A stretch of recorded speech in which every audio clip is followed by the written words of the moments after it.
jumpa di dalam kasih Tuhan Yesus Kristus. Dan hari ini kita akan mendengarkan kebenaran firman Allah yang berjudul Missio Dei. Untuk itu mendasari renungan kita di dalam Injil Matius pasal yang ke-28 ayat yang ke-16, perikop di atas yaitu perintah untuk memberitakan Injil.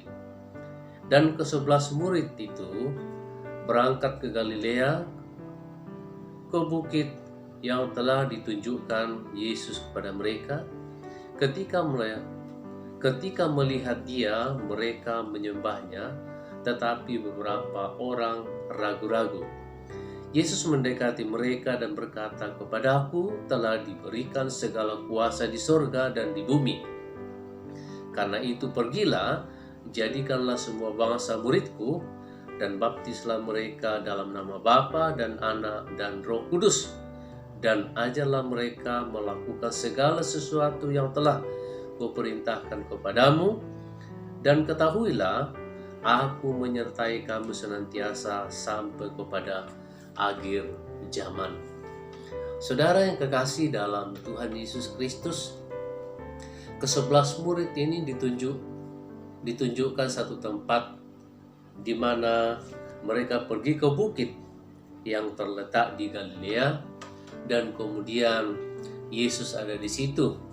Dan ketika ke-11 murid itu melihat Yesus, maka mereka menyembah Dia. Dan saudara yang kekasih, setelah mereka menyembah, pesan Yesus kepada murid itu, pada murid-muridnya, untuk apa?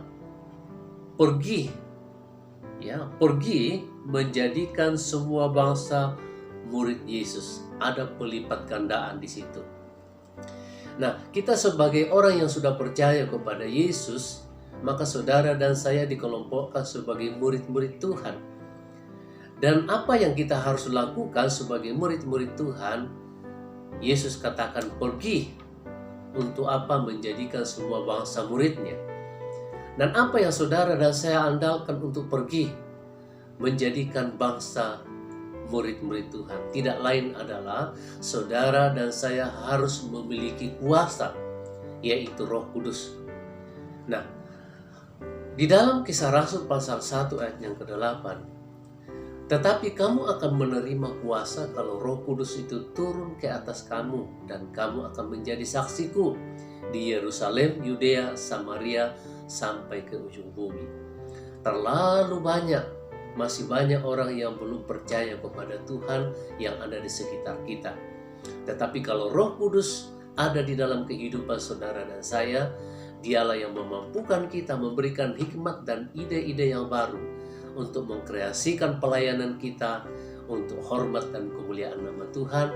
Kiranya saudara dan saya sebagai murid-murid Tuhan Yesus, kita tetap pergi, dan jangan lupa Roh Kudus yang akan menjadi penuntun dalam kehidupan kita untuk melayani lebih maksimal sehingga pelayanan kita sukses ke depan.